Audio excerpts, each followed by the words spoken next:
a city builder game that calls itself Timberpunk and is about a colony of beavers whose hobbies include building dams and making fun of humans. Oh, and the humans are all dead, so they're pretty much just building dams. You wouldn't think there'd be very much going on under the hood for a game like this, but there you'd be wrong. Timberborn is only in early access, but it still has a solid foundation as a city builder, and with enough terraforming options, it becomes Minecraft for beavers. There is a ton going on here. Follow these advanced tips and you can take your colony to the next level.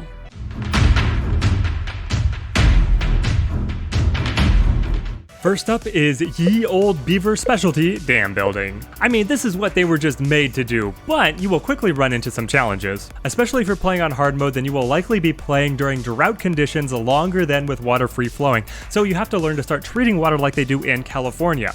Pour it upstream before it gets wasted on the rabble down below. The problem is the game doesn't give you an option to be able to fully regulate a reservoir deeper than 3 tiles. I'm sure this will get patched at some point, but until then you have 2 different options. Option 1 is to use pump stations to drain the bottom of the reservoir and then use haulers or dump stations to distribute that water throughout the rest of your colony. This works best if you're playing as the Iron Teeth because their unique deep water pump is able to reach 6 spaces down, whereas the Folktails can only pump water out of 2 spaces. The Folktails will have to resort to building layers of pump stations, which will function just like Millennials' finances, in that they're going to be underwater for most of their existence.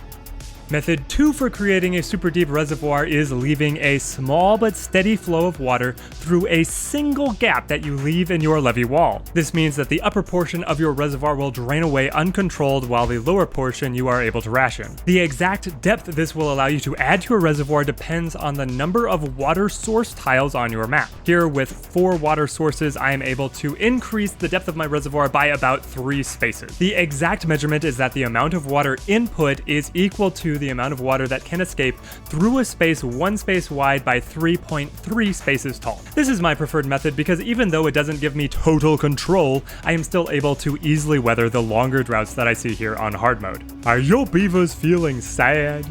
Well, maybe it's because they can't seem to figure out how to build a floodgate more than 3 spaces tall. Maybe it's their well-being scores.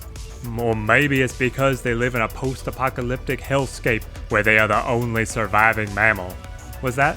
Oh yeah, it's probably the well-being scores. The devs are currently doing a slight revamp of the well-being system. If you select one of your beavers and you hover over any of these individual categories, then it will give you an info pop-up on the exact stat boost that this portion of well-being is providing. The effects range from increased fertility to increased life expectancy and walking speed, carry weight, etc., etc. The devs have hinted that in the way the stats are currently grouped together, we could be seeing getting cumulative bonuses based on your scores in any of these individual categories. Once we get full clarification and if we get any new additions to this system, then I'll make a full guide talking about well-being. Subscribe to the channel if you want to be guaranteed to know when that video comes out.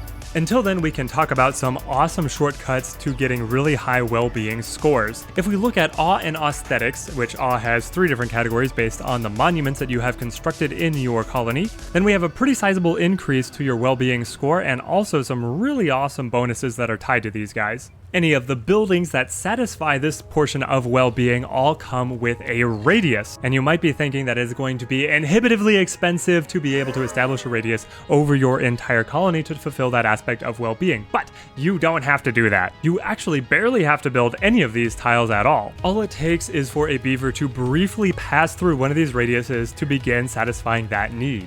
Once we understand that, whack down the statue of a well-fed beaver right outside of your temple where you know your entire colony is going to want to go at some point, and then you're well on your way to being able to satisfy 2 needs at once. There's a lot of freedom here in how you satisfy aesthetics, putting down these statues outside of dense residential sections or outside of condensed storage, anywhere where you know it's going to be a really high traffic area for the colony, and you will be able to fully satisfy aesthetics with only a few structures placed down. The same of course applies to the larger monuments, which are providing the different tiers of awe, but their radiuses are so large that it is relatively easy to be able to get these guys to work for you. Let me know down in the comments what advanced tricks you guys have picked up for this game. I'm really curious to know what you guys have been building. Tip number 3, the spiral staircase. As your colony expands, finding suitable space for new buildings is going to get harder and harder. You need to start building it the opposite of the American body.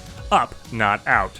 If you've already locked in a number of buildings close together, then you could be in for quite a puzzle in terms of how to connect the doors of upper story buildings to valid paths. But you came to this game to be able to play a city builder, not a puzzle game, so allow me to show you the infinite spiral staircase.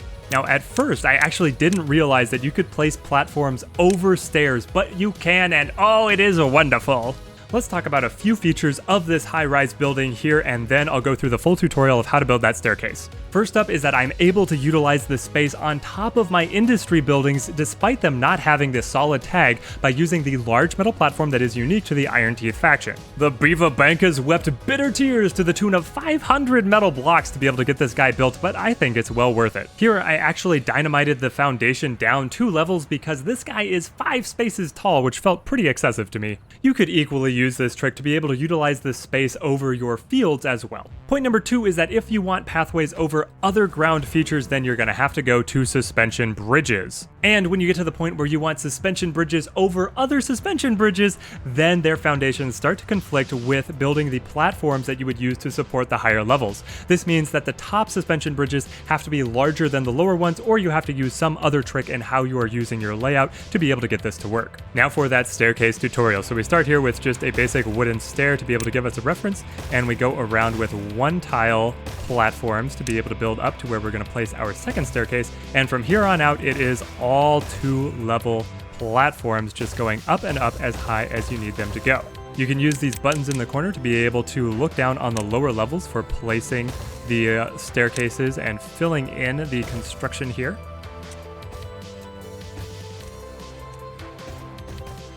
And this can just keep on going as high as you need it to go. One other thing that I like to add to be able to have an access point for a valid path at any point along this staircase is to go in with the single-story platforms and add an entire row of them so that this is going to end up taking a 3x3 footprint. Now this may seem a little space greedy at first, but the ease that this is going to take you to the very upper levels is definitely going to save you space in the long run.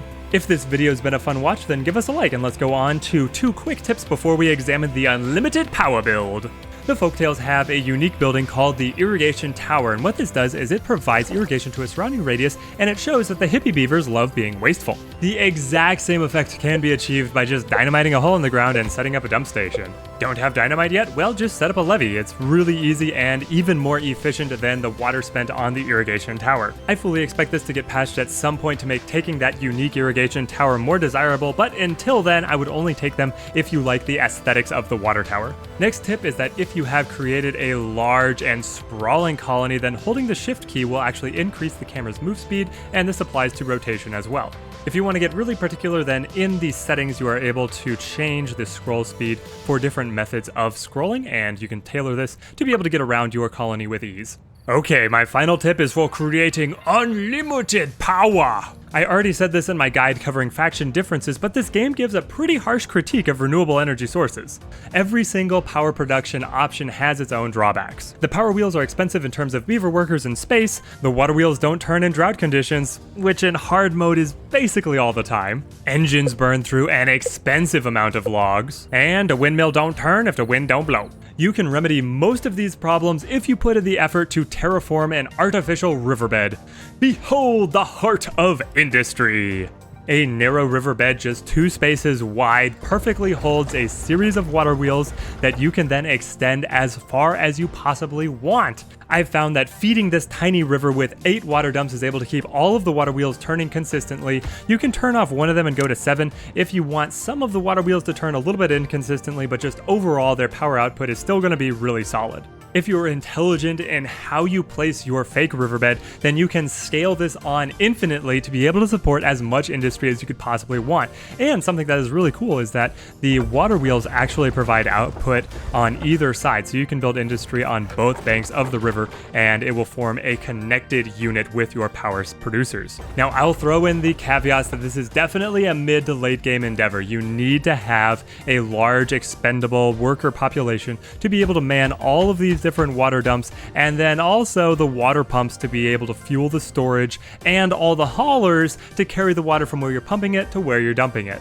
You can shortcut some of these problems by building a snaking river offshoot from your main river source, and then you just have to use the dumps during the drought times to be able to keep the water wheels constantly turning. If you're playing on normal mode, then you should be getting enough water flow to be able to keep a fully artificial river flow going even during the drought times. If you're playing on hard mode, then you can still do it, you're just going to need to be pretty clever and intelligent in terms of where you place this artificial riverbed. You actually are going to want to put it above your main reservoir, and then any of the runoff can go back into the reservoir to be recycled by the pumps. There's going to be some waste here, but that is going to help you making it through and keeping those water wheels turning through the longer drought timers you're going to see on hard mode. My setup here producing about 1400 horsepower is nothing too mind-blowing, but the thing that makes me see this as the most efficient way to produce power in the late game is because I can keep on scaling this as far down as I want. I can keep on laying in more water wheels, building up levees to keep this riverbed flowing as far as I could possibly want without needing to add any new dump stations or pump stations, except eventually a few more to be able to account for water evaporation down an enormous riverbed. Those are all the advanced gamey tips that I have been able to pick up with my time here in Timberborn. Let me know what you thought in the comments, and also check down there to see what the rest of the clever community has managed to come up with. If there's another gameplay system you would like to see a video guide on, then let me know. Until next time, thanks for watching and have a good one.